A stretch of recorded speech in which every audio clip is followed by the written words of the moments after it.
social assessment when patients come in. Are there any dietary, religious needs, anything I need to know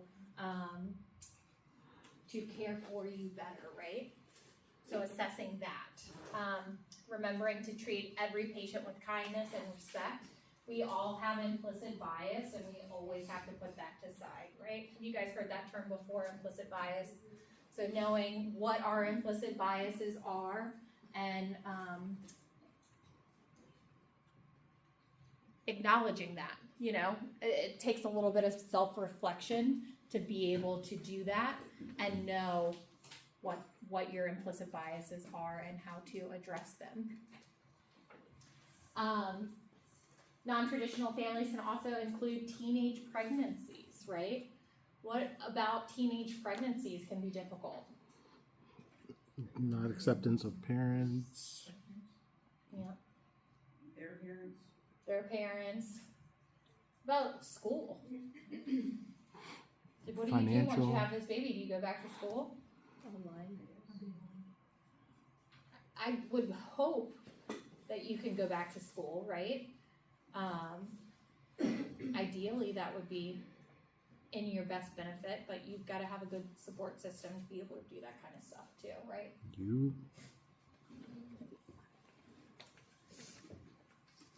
will be rich. Dystocia risk factors. Who's at risk for having a dystocia? GDM, gestational diabetics.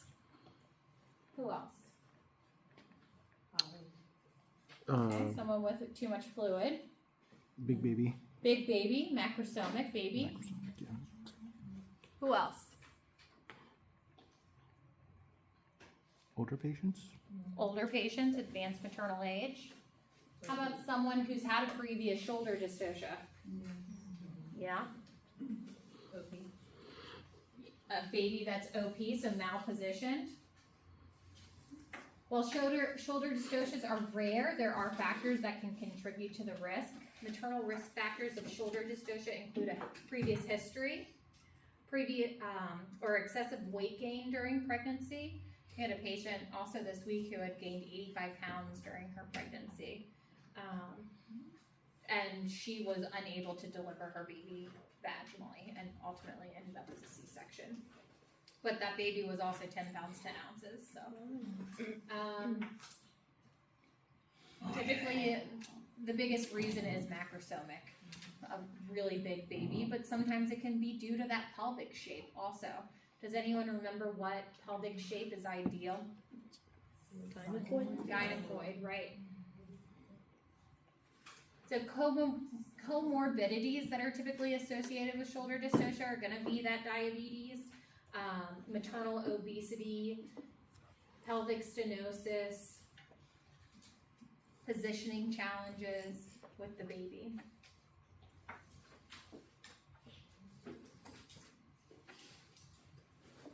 So with dystocia, I want to do a really good history because I want to address any risk factors. Is mom gestational diabetic? I know gestational diabetics are at a higher risk of having macrosomic babies. So therefore, that mom has quite a few risk factors. Maybe she's had a previous shoulder dystocia, or maybe she's 41 weeks. I know at 41 weeks, that baby could be excessively large, right? So doing a good risk factor assessment. What kind of frame of mind is mom in? Is she psychologically stable? Is she motivated to do this? Sometimes you have moms that just aren't motivated to do it. And you have to be in the right frame of mind to be able to deliver a baby vaginally. And if you're not there, it's really hard to do, right? Vital signs, doing frequent vital signs, assessing their uterine contractions. How often are they contracting? How long are they lasting? How strong are they? How can I determine how strong a contraction is? Yeah. You palpate it, yep. And there are internal monitors that I can use if necessary. I also want to assess the fetal heart rate and fetal position. Nursing management is the promotion of labor progress, and I can do this through assisting with administering Pitocin, repositioning mom frequently. I should be repositioning mom at least every hour, right? Especially someone who is epiduralized. Or if they're not epiduralized and going natural, I should be encouraging movement and motion. Whether it's sitting on the birthing ball or going for a walk or standing in the shower, they should be moving around. Providing physical and emotional comfort. So this could include pain management. Promoting empowerment. So again, the coaching and cheerleading and educating and encouraging them and just reinforcing that they can do this. So what are some causes of dystocia? Well, if you remember back to last week, we have the 5 Ps. So there could be a problem with the powers. So what could I do if there was a power with the problem with the powers? Yep, give them oxytocin, right? So I can increase the power of that contraction through medication, right? Or maybe maybe they're still intact and I need to rupture their membranes, right? So the provider might order that oxytocin or do a rupture of membranes. Problems with the passageway. This could just be our pelvis doesn't support a vaginal delivery. And in that case, what might be the result? C-section. C-section, right. Problems with the passenger. So this could be a malpositioned baby. What is the ideal positioning for a successful vaginal delivery? Face down. ROA or LOA, right? Occipital anterior. So if they were LOP, that wouldn't be good, right? Or breech, right? Macrosomic babies. That's a problem with the passenger. The baby is just too big to come through. And then we can have problems with the psyche, right? So psychological disorders. Maybe that mom who's really suffering from motivation, or maybe she's just exhausted. Maybe she's been laboring for 48 hours and now we're finally at the point to push, but she is totally exhausted and just can't do it anymore.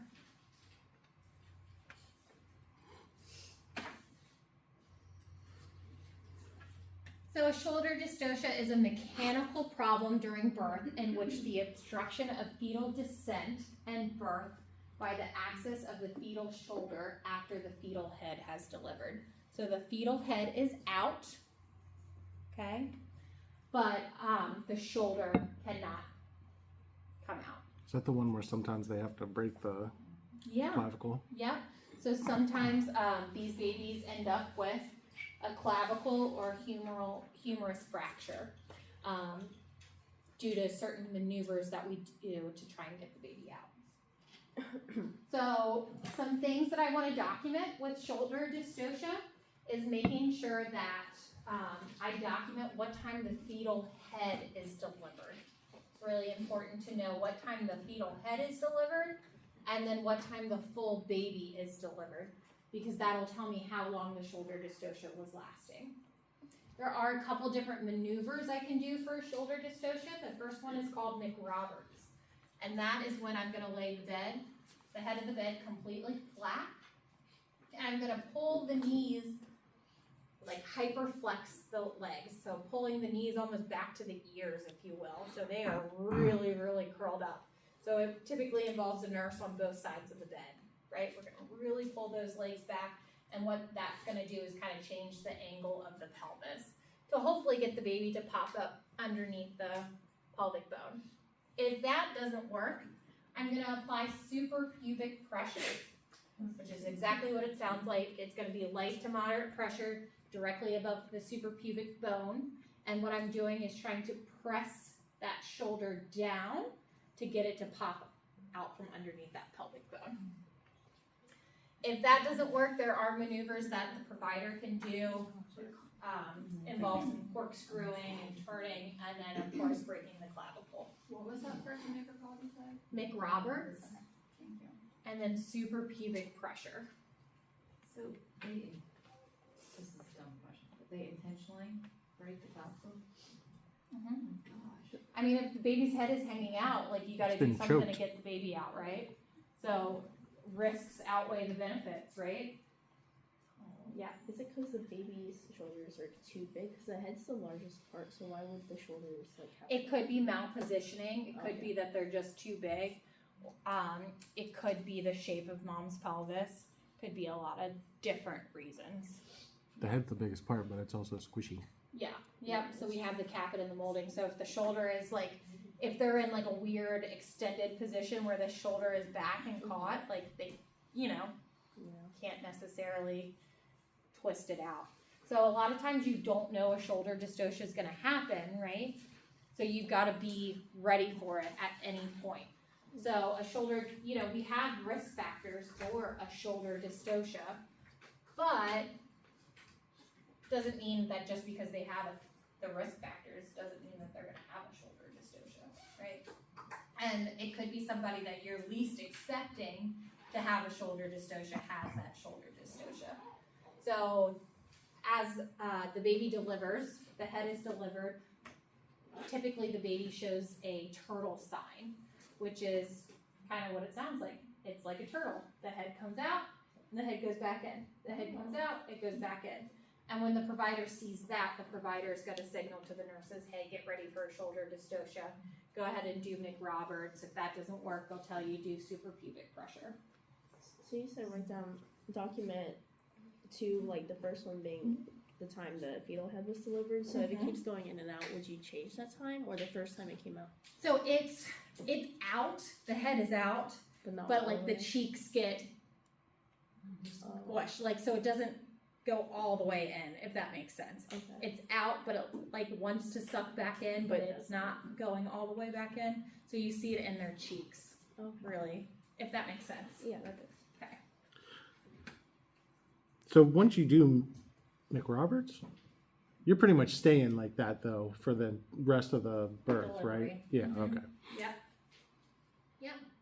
So of course, there can be complications for mom and complications for the newborn. Any shoulder dystocia is at a high risk for postpartum hemorrhage. Of course, vaginal lacerations and tears could have a uterine rupture from that suprapubic pressure and just the pressure of the baby on the inside. Complications for the newborn can include that brachial plexus palsy, which is nerve damage that's going to come from typically a clavicle fracture. So that clavicle fracture or humerus fracture. Preterm labor. Preterm labor is any time what? Before 37 months. 37 weeks. Right. Yeah. And it has to be true labor. And what is true labor? You're actually delivering. Does it 10 centimeters and fully effaced? Is that? No. Painful. Consistent contractions that do what? Painful. Dilate your cervix. Okay. True labor is consistent contractions that dilate your cervix. So preterm labor is one of the most common OB complications. Typically leads to preterm birth and may lead to significant disabilities. Right. So what is viability? What do we call viability? 24 weeks. 24 weeks, baby's viable, right? But we do have those patients that sometimes deliver between 20 and 24 weeks. And that gets into some really big ethical discussions. What are you gonna do, right? If they're 23 weeker and they're a pretty good size, they might do really well, but 22 weeks, they're probably not gonna do well. So that's a conversation that NICU would be having with the parents as to what kind of management they would wanna have. So any patient who comes in to labor and delivery who's in preterm labor is going to get typically a NICU consult if they are going to deliver, like if they're staying for the long haul. They'd get a NICU consult, discuss the plan of care for the baby. Typically, like if I deliver 26 weeks, that baby's stay in the NICU would be until I would technically be 40 weeks. So that baby's due date. It's a safe assumption. Now, can it give or take a few weeks? Absolutely. Sometimes they go home earlier, sometimes they stay even longer. What if they were at like 30? I'm sorry, you literally just said it. You said 36 weeks. They would stay until 40. Gotcha. Never mind. Not necessarily like a 36 weeker. Let's say you're 36 in 5 days, and that baby is a solid 7 pounds and doing pretty good. That baby might only be in the NICU for 5 days. Gotcha. Yeah. So it does really depend. Therapeutic management includes risk prediction, right? We can only predict if somebody's going to go into preterm labor. What kind of risk factors would put someone at risk for preterm delivery? History. A history of preterm delivery, smoking, malnourishment,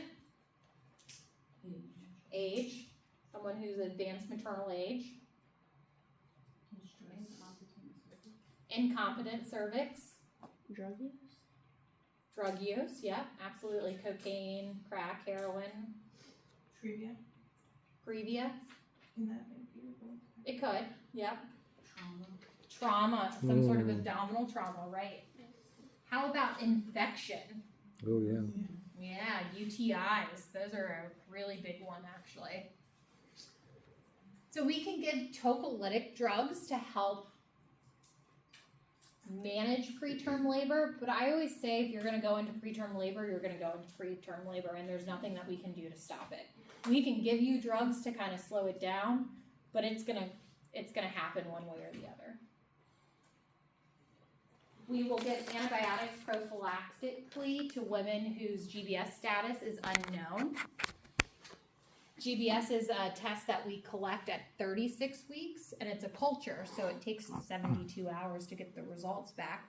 So if a mom at 28 weeks comes in to deliver a baby, we might collect a GBS, but she could deliver before we get that result back. So we'll give antibiotics prophylactically for GBS.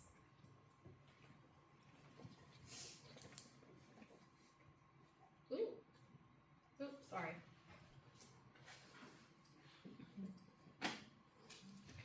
So nursing assessment.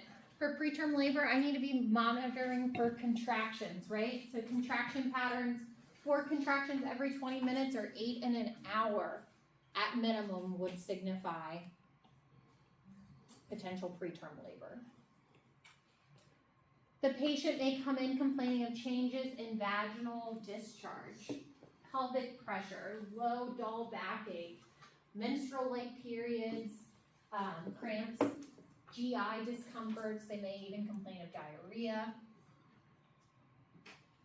General sense of discomfort or unease, maybe just feeling like something's not right. Heaviness or aching in the thighs, those uterine contractions. And we might see a shortened cervix or an ultrasound. Might show funneling or tunneling of the cervix. So that's when, you've got your internal part of your cervix, and then you've got the tube, and then you've got the outer part, and you might have the outer part is thinner than the inner part, if that makes sense. Or it could be vice versa, so that would be tunneling. You mean like less dilated? Yes, Gotcha. Are they usually the same size? yeah, yep. So, some testing that we'll do is a CBC urinalysis, might check the amniotic fluid, and then we're gonna potentially do a test called a fetal fibronectin. And that can be collected as an overall diagnostic study when a client has manifestations of preterm labor. The fetal fibronectin is a test done on maternal vaginal secretions to help rule out likelihood of preterm birth. If a fetal fibronectin test is negative, it is very unlikely that the client will give birth within 2 weeks.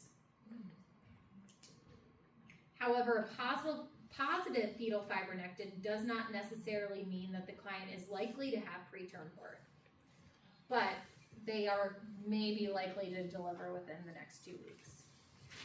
Certain maternal conditions can invalidate fetal fibronectins such as sexual intercourse, open cervical or vaginal lesions, rupture of membranes, or vaginal bleeding. Melissa, did you have a question? Quickly, yeah. So for the fetal monitoring, it says contraction pattern, 4 contractions every 20 minutes, blah, blah. But then at the bottom, it says more than 6 contractions per hour for 2 or more hours. Is that? Either or. Oh, so So you're 4 gonna- contractions every 20 minutes, or if you've had 8 contractions in 1 hour, or you've had 6 contractions every hour times 2 or more hours, that would be concerning. So there's a lot of ands or ifs.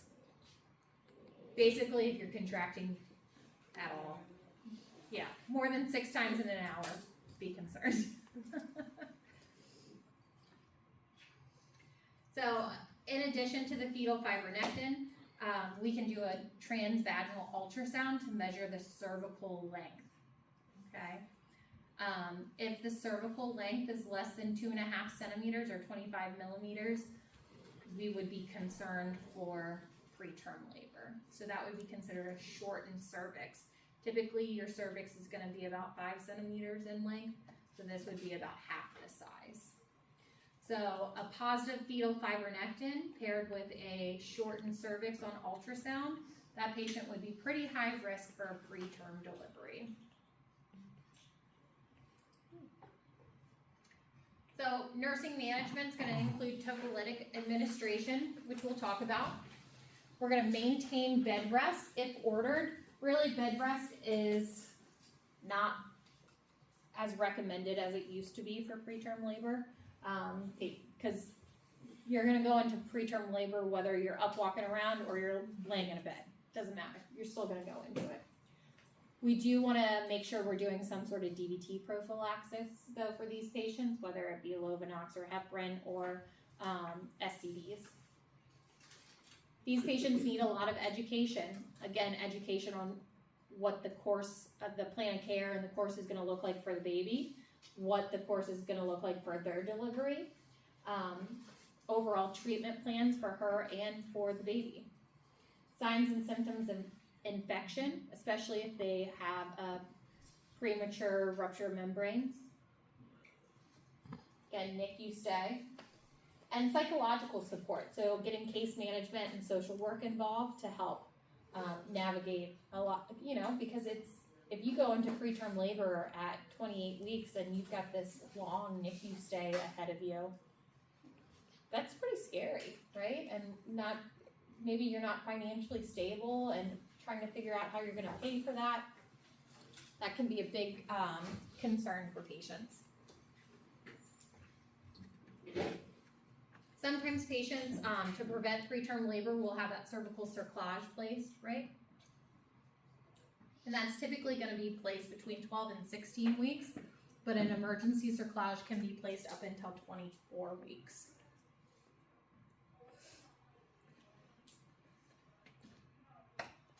So drugs that promote uterine relaxation, again, are considered tocolytics. There's a few different ones. So magnesium is technically a tocolytic, but for preterm labor, we're really giving magnesium for fetal neuroprotection. So protecting that baby's brain, okay? Is that the same one for the high blood pressure? Yes. Oh. Yeah. Yeah, same one. Because magnesium sulfate is a smooth muscle relaxer, right? Mhm. So it's gonna relax that uterus just like it's gonna relax the blood vessels, Oh. okay? But it will also help with the neuroprotection for the baby, and that's why we're mostly giving it for preterm labor. Then we also have indomethacin, which is a prostaglandin inhibitor.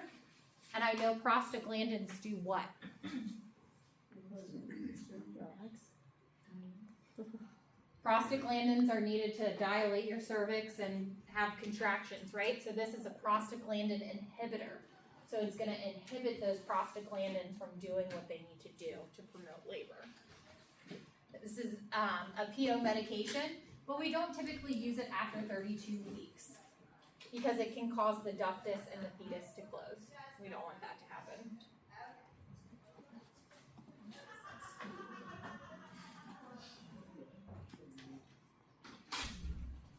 Nifedipine, calcium channel blocker, right?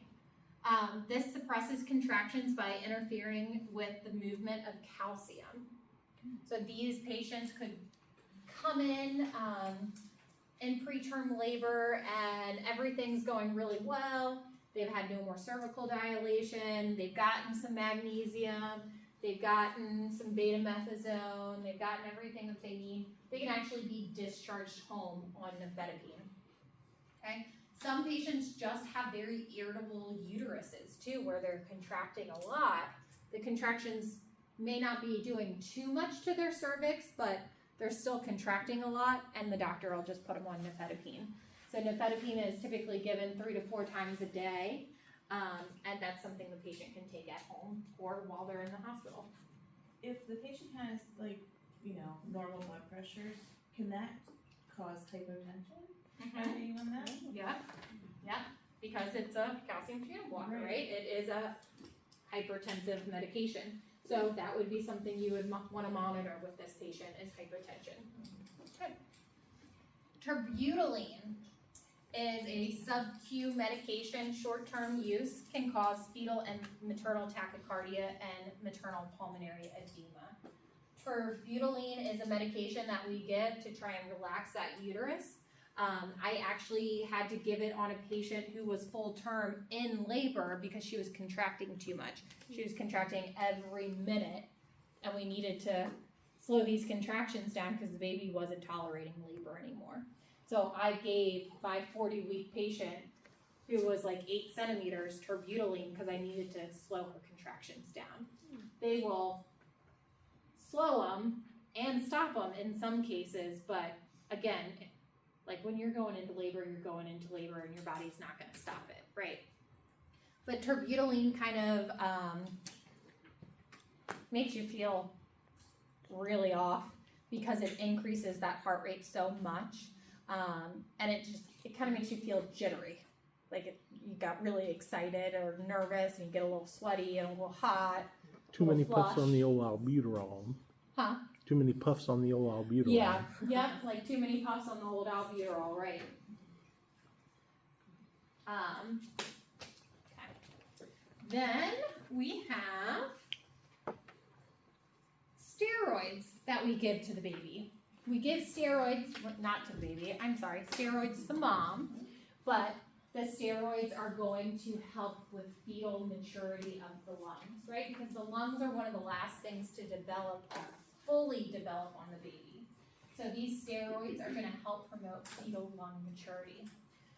We give betamethasone or dexamethasone. Typically it's betamethasone though. And we give 2 doses 24 hours apart. You don't need to know the dose and how often or anything like that. But no, betamethasone or steroids are given for fetal lung development. Given from 23 to 36 and 6. Not 33 and 6, it should be 36 and 6.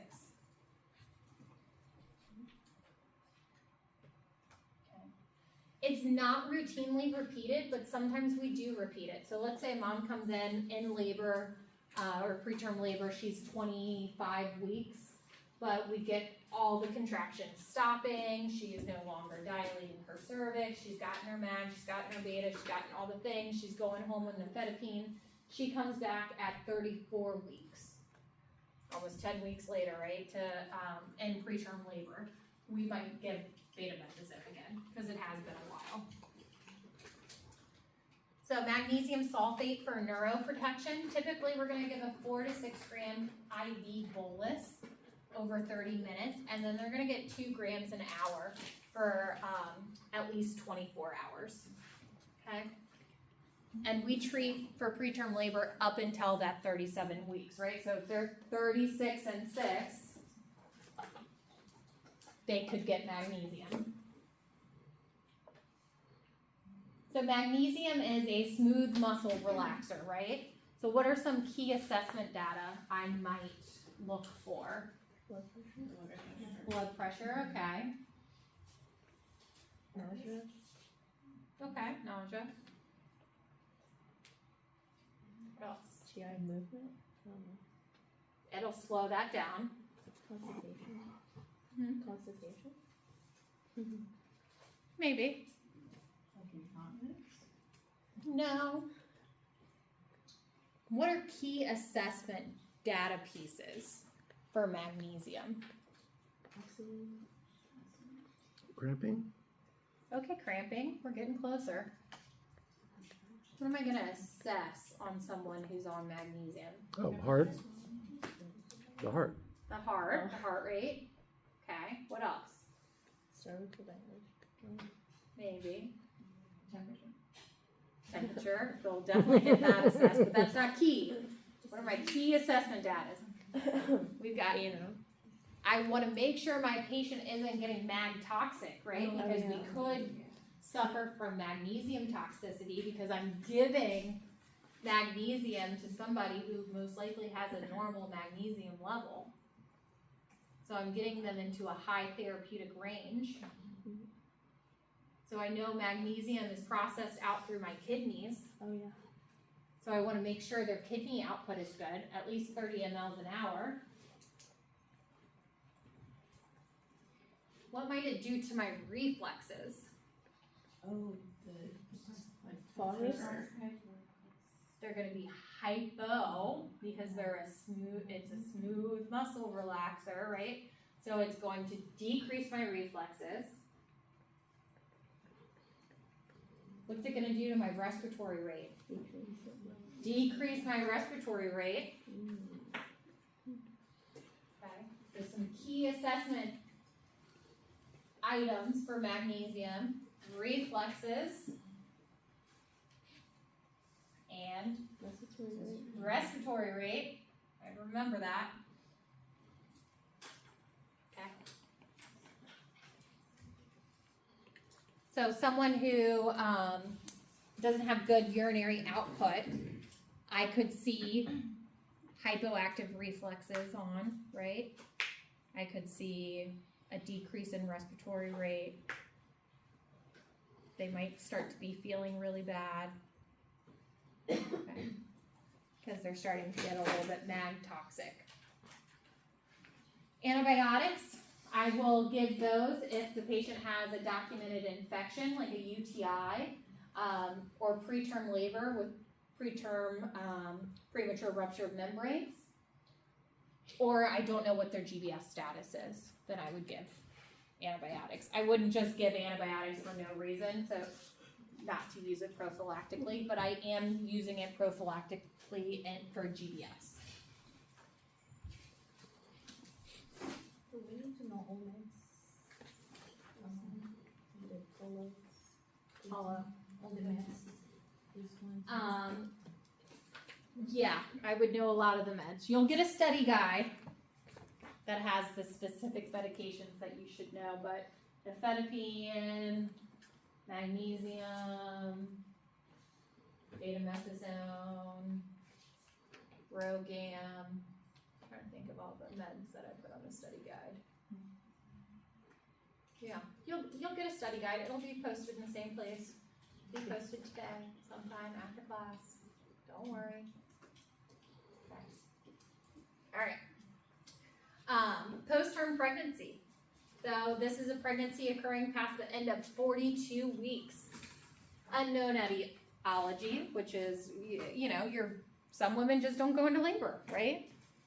So we're just waiting for it. Typically, we're going to try and get them to have an induction at 41 weeks, though. We really don't want them going past that 41, if possible. But sometimes women refuse inductions. They just want to go into labor naturally, and that's their choice, right? But ideally, we don't want them to go past 42 weeks at all. If you go past 41 weeks, what can happen? Malnutrition. Dystocia? Is that how Shoulder you said it? dystocia, the chance of shoulder dystocia increases. the placenta, right? The placenta has an expiration date on it. The expiration date on the placenta is 40 weeks. So that placenta can start to calcify, and once that placenta calcifies, it can disrupt the blood flow to the baby, resulting in what kind of decelerations on a fetal heart rate monitor, if you've taken OCCP.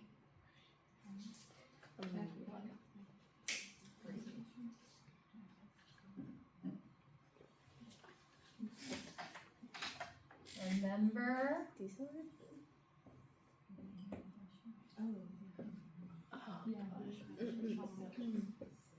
Fuel chop? what goes with placental insufficiency? Late decelerations in the baby's heartbeat. Okay, so little dips after the contraction, and if you haven't been through OCCP, you'll learn more about that next week. I have, but I forgot everything except for the veal chop Me part. So, when that placenta is insufficiently giving blood to baby, the baby can get stressed out, right? And a stressed out baby will do what?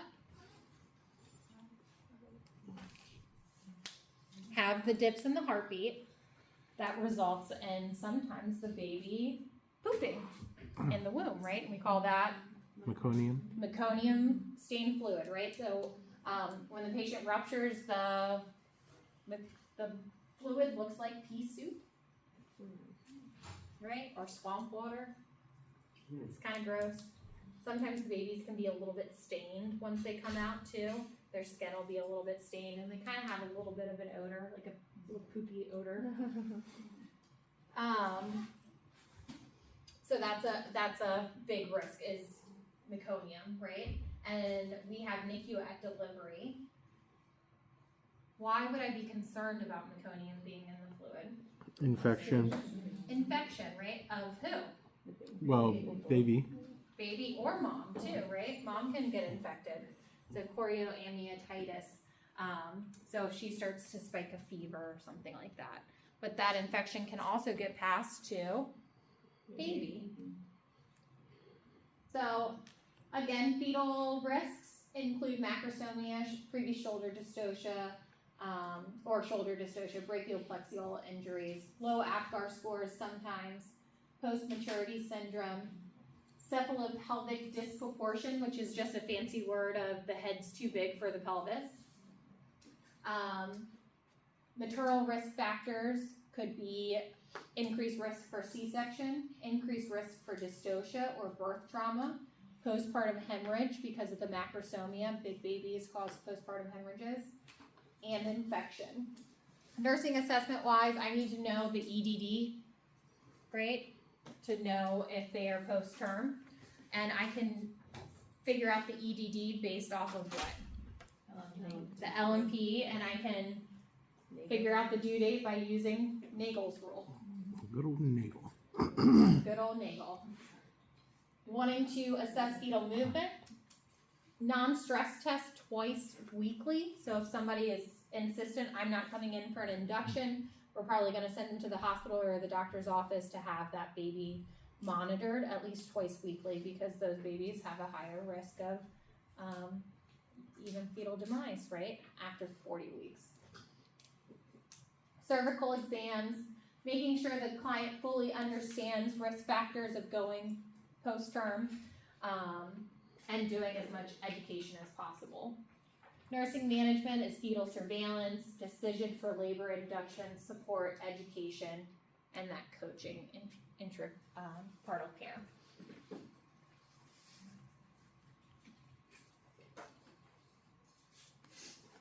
So labor induction and augmentation. This is stimulating, induction is stimulating contractions via medical or surgical means. And we can do an induction on someone who needs to have the baby, maybe because they have gestational diabetes or gestational hypertension, history of macrosomia, maybe they have Ehlers-Danlos syndrome. Help. Help definitely would be a reason for doing an induction. So they need some sort of reason for an induction. Post dates can be a reason for induction once the patient's after 41 weeks. But really, if they don't have a good documented reason before 41 weeks, they shouldn't be coming in for an induction. We should try and get them to go into labor naturally. But we can stimulate contractions doing cervical ripening, which we can do that with prostaglandin medications such as Cytotec and Cervidil. We can also do mechanical ripening with a Foley balloon or a cervical ripening balloon. And that is a balloon. I'm a terrible drawer, by the way, so I try my best. But here's my cervix, or a cervix. It's nice and long. Here's the opening. Here's the other opening. And then it's like a Foley catheter. And it literally goes into the cervix. Oh. There's a balloon on this side. And then it comes up. And then there's a balloon on this side. And the balloons are going to apply pressure on each side of the cervix to try and thin it out and dilate it. Only time you'll get the urethra on the first try. Huh? Only time you'll get the urethra on the first try because you're not aiming for it. Probably. And the provider places that. Some herbal agents can help promote cervical ripening and promote induction. We can also do castor oil, hot baths, enemas. Some midwives will suggest that, but really, they're just going to give you they're just causing dehydration. They're giving you diarrhea for no reason, and you're going to get dehydrated, and you're going to start to contract, and you're going to prolong your labor. So I don't ever suggest doing that. Sexual intercourse can induce labor. Breast stimulation, we know breastfeeding produces what? Oxytocin. Oxytocin.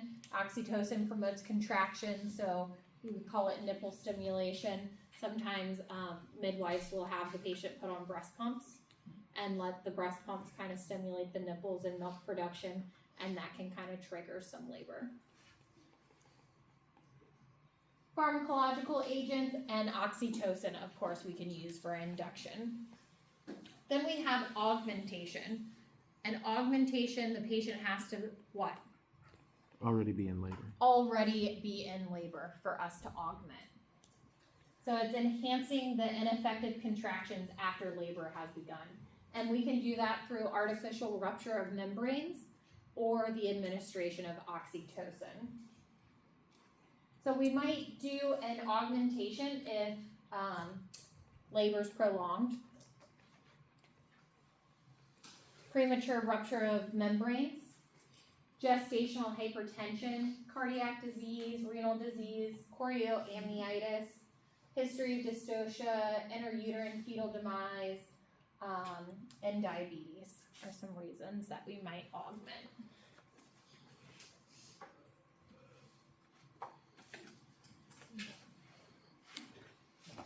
What's it Nursing. called? Sorry. What's it called when you slow down the contractions? Like you have augmentation, induction. So giving the tocolytics, Mm-hmm. just giving the tocolytics. Oh, so there's not like a. No, there's not like Gotcha. an official fancy term that I'm Okay. aware of, at least. So for labor induction and augmentation, it's really important to know the gestational age for induction and augmentation and what the reason is. Scarlett got to experience this week in clinicals a patient who came in for a C-section that didn't have an indication for a C-section at 38 weeks, and that patient got to go home. And then another patient who was supposed to have a C-section Yes. and went home. Yeah. Then we had a VBAC patient. I'll talk about that later too. So making sure we're educating about labor and induction, making sure our Bishop scores are good. Bishop score was that scoring system to determine how How ready you are. how to- ready we are, right? How ready our cervix is, how ripened our cervix is. If it's greater, or if it's less than 5, forget it. You're probably not gonna have a successful induction. So educating, administer that oxytocin, and of course pain relief and support, right? So getting them an epidural when they need. Some people say induction and augmentation of labor are more uncomfortable than going into natural labor. I don't know if that's true or not, but sometimes people say like that forced stimulated contraction can be more painful. This picture down here is a good visualization of that artificial rupture of membranes. So we have a couple different ways we can do that. We can use an amni hook, and essentially that just looks like a crochet needle. It's got a little hook on the end, and it just snags the balloon around the baby and ruptures the bag. Then we have a finger cot, which is essentially just like a condom that goes on your finger that has a little pointy thing on the end, and you can use that to pop the bag as well. Again, providers are doing this. This isn't a nurse responsibility, but we are there to assist. I got to see that too. Very nice. Did you see the fluid coming out? No, so it had already ruptured, but it like ruptured, like think about like if it ruptured this way, Yeah. then the head will come out without anything, but if it like ruptures this way, 205. then it's still on We the go head, so until, it was kinda like, Oh. you could see the head, but then you could see the membrane let's too. do a quick, like 5-minute break. Uterus has suffered some sort of damage, right? So a vein or vessel has ruptured or opened and amniotic fluid has gotten in there, and we're gonna have an amniotic fluid embolus.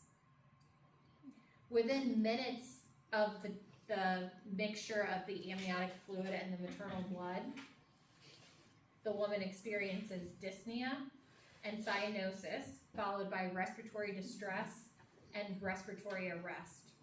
The condition has a high mortality rate. As many as 50% of women die within the first hour after the onset of symptoms. And about 85% of survivors have permanent hypoxia-induced neurological damage. 50% of neonates that survive sustain permanent neurological injury.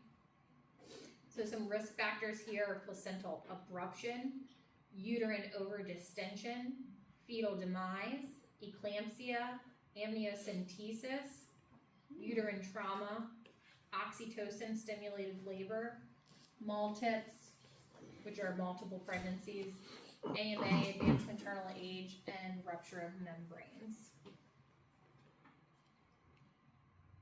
So like I said, this typically occurs in the postpartum period, but it can occur while the patient is still pregnant. But any occurrence that I've ever heard of it happening, it's always been after. And it's like immediately after delivery. So we're gonna do supportive measures to maintain oxygenation and hemodynamic fluctuations and correct coagulopathy. These patients can end up in DIC, and these patients are gonna end up in the ICU. They're sick, okay? Especially if they've gone into cardiac arrest, so they'll be in the ICU. 4 cardinal signs: respiratory failure, altered mental status, hypotension, and DIC. Operative vaginal deliveries.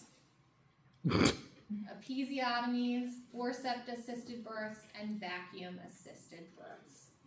There are no fishing poles involved in operative vaginal deliveries, but it's a funny picture. So, essentially a forceps or a vacuum-assisted birth is applying traction to the fetal head. We might do this if there's been a prolonged stage of labor or non-reassuring fetal heart rate pattern. We had a baby who kept decelling, but I mean, we were like almost crowning.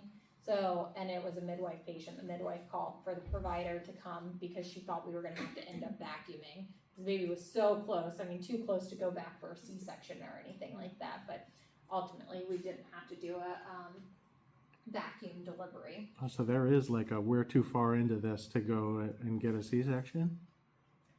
If they can do a vacuum or a forceps delivery, they would do that before taking it. back Okay, for a so they'll like C-section. try that and then they're like, oh crap, none Yeah. of this is working, now we gotcha. Yeah. So, We could also be doing this because of a failure of presenting parts to fully rotate or descend. Limited sensation, so mom's just not pushing well because she's got an epidural and we just need to help her along. Of course, with forceps and vacuum assisted delivery, we have a risk of tissue trauma for the mom and for the newborn. And ideally, the prevention is key, right? Like, we want them to deliver as naturally as possible without using a vacuum or forceps, so making sure that I'm staying on top of position changes, encouraging mom to push as hard as she can, encouraging the correct way to push, identifying risk factors early on, such as macrosomia or history shoulder dystocia, stuff like that. So forceps. Forceps are essentially these giant spoon things that go on either side of the baby's head, and they help guide that baby out. So applying a little bit of a traction to pull. Salad dogs. Most new OBs don't deliver with forceps, they'll deliver with vacuums. I feel like you have to find a provider that's been practicing for over 20 years to deliver by forceps. The vacuum is placed on the fetal head, and it's essentially you pump pressure and it helps pull the baby out. You can see here, this one has a little pressure gauge on it. Okay. Is that the vacuum? Hmm? Is that the vacuum? Yeah, this is a type of vacuum. Okay. And then when we have a forceps delivery or a vacuum delivery, of course we can cause trauma to the baby, right? So these babies might end up with bruising. What are their heads gonna look like? Cone heads. They're gonna have a ton of caput, right? Because they're kind of asynclitic in the vagina, so they're positioned incorrectly, right? And they're not coming out well, and all that pressure on the head.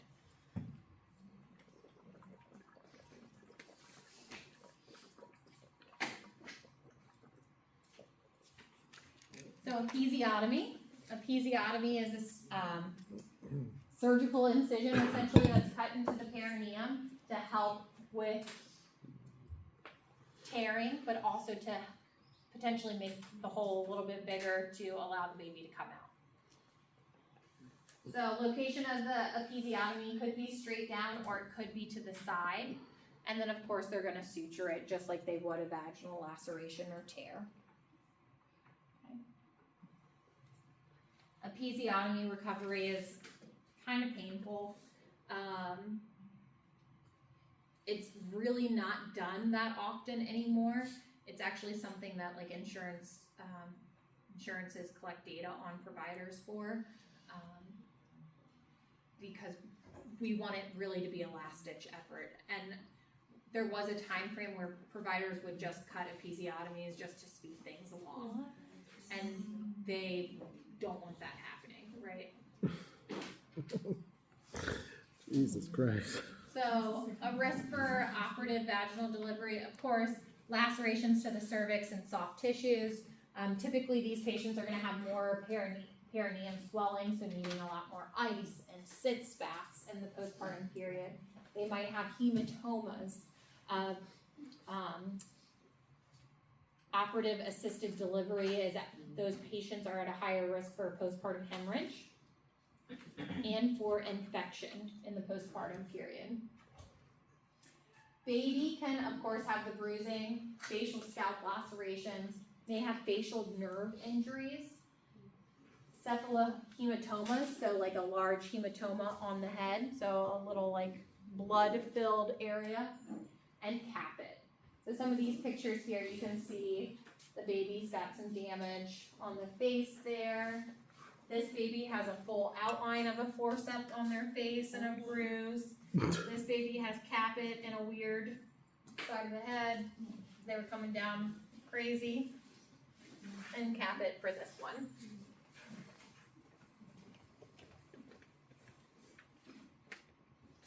So C-section births. We have classic or low transverse incisions, which we've talked about. Typically that low transverse incision is going to be right across that lower abdomen. It's a major surgical procedure. People think C-sections are just easy breezy, but I mean, it's a major abdominal surgery. They are moving your anatomy all around when you're doing a C-section. So we want to make sure our patients understand the risk. They actually have an indication for the C-section. Although sometimes C-sections can be elective. You can elect to have a C-section if you think your baby's a little bit bigger, or maybe you had a traumatic birth. You can just elect to go with a C-section. Sometimes your insurance might not cover it, but that's a discussion that you can have. History and physical examination of maternal and fetal indication. So making sure I've got those fetal indications identified. So like for instance, Scarlett, one patient that got sent home was 38 weeks. We couldn't find an indication, so we sent them home. And it ended up being the office screwed up. And thought they were 39 weeks for the time that they booked them, but they were only 38. So nursing management, pre-op care. What am I gonna do in the preoperative period? I'm gonna make sure we're consented. IV, right. So I'm gonna make sure we have an indication, we have appropriate documentation for the C-section. We're gonna make sure we have an informed consent and that the consent is signed. If they want a tubal ligation, which we'll offer after the C-section, so that's the tying of the tubes that you hear people talk about, we'll have that consent signed. Making sure I know what their allergies are. If their family has had any experiences with general anesthesia and had complications. We want to know their medications, their labs. What lab values do you think would be pertinent to know for a C-section? INT, H&H, WBCs, and platelets. Those are the ones that I really want to know, right? you wouldn't do like a INR and PTT? No, not unless they have some bleeding issue. Huh. Yeah. Or they're in HELP or hypertensive, then maybe I might draw those. Okay. NPO status, making sure they've been NPO for the typical 8 to 12 hours, right? Gonna do hair removal, so the patient may need to be shaved. I'm gonna skin prep with chlorhexidine. They can either do the chlorhexidine bath the night before and the morning of, or we have the chlorhexidine wipes that we can use right before the surgery. We're also gonna administer Nosin. They get a fluid bolus before they go back to the OR. We know epidurals can cause hypotension, right? So we want to prophylactically treat that, so we give that fluid bolus. Pre-op antibiotics, patients typically get Ansef before a C-section, but if you have a penicillin allergy, it might be gentamicin and Cipro or something like that, or big. We place a urinary catheter in the operating room. BTE prophylaxis would be making sure that they have their SCD machine during the case. I'm gonna do that pre-op checklist and any pre-op education. So basically what to expect when you go back to the OR. Spouses or significant others or a support person can go back into the OR, but they're there to support the patient. And if the patient goes under general anesthesia for any reason, that support person can't stay in the room because that person isn't in need of your support, right? They're under general. If a patient goes under general anesthesia, we need to get the baby out fast. Typically, we hope within 3 minutes of that general anesthesia before that anesthesia passes to the baby.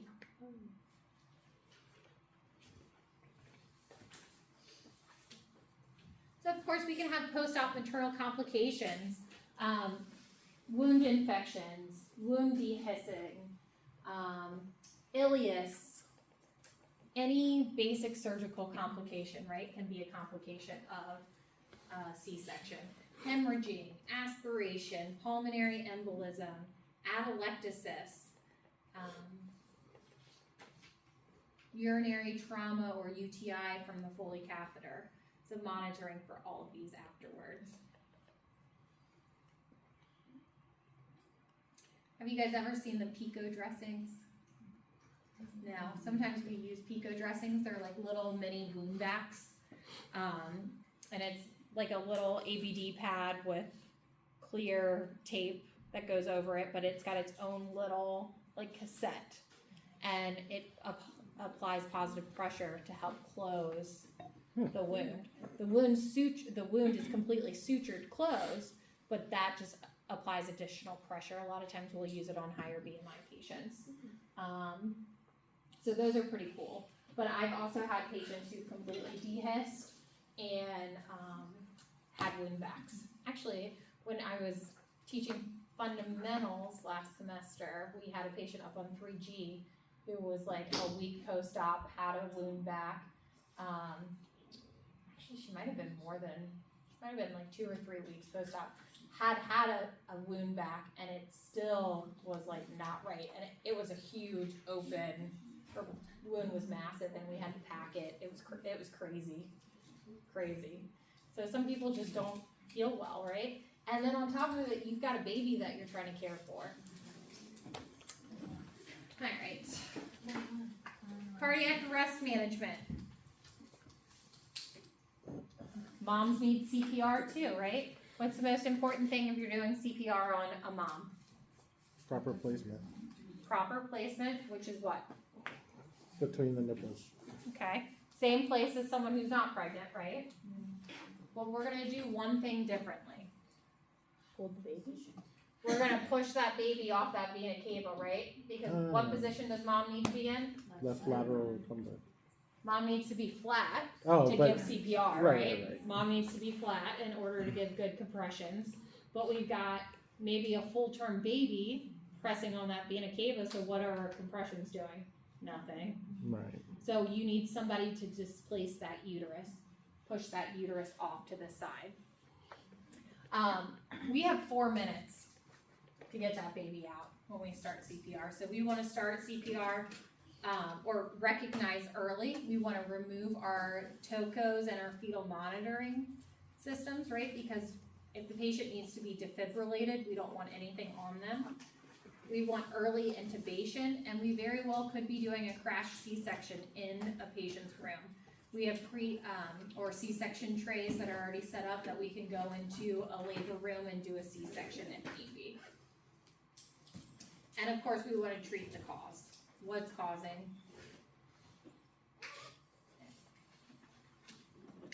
Key points. I will upload a study guide for you guys in the same place that the study guide was in the last time.